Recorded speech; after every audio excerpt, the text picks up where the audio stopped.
So today we're doing a pit fire. We're doing an underground oven. We're cooking duck and squash, and we're utilizing some burdock. So as we got started, I built a fire, and I started off building the pit. I dug out a pit, a round pit.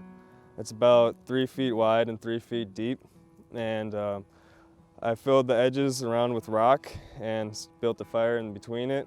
All the rocks were field rocks, and these rocks are important that they're field rocks because if you use river rocks or any rocks that are found in water, they'll contain some moisture and they can explode to high heats. So to be safe and to keep our food protected, we're using field rock today.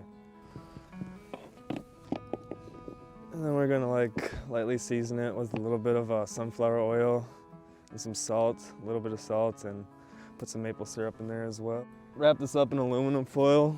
We're gonna wrap it up a couple times because it's gonna cook a lot faster than the duck, and we don't want like a very squishy squash.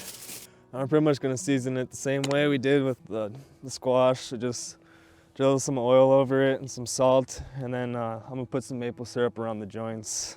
So we have our three sisters, the corned bean and squash, and sometimes we consider the sunflower the four sisters. So I'm using sunflower oil today, and instead of like olive oil.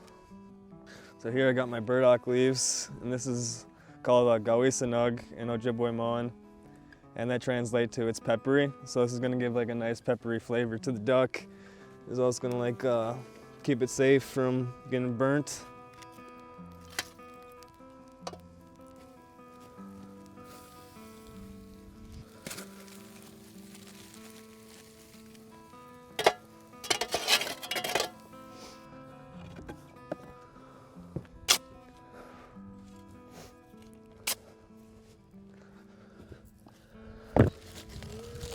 It was really good.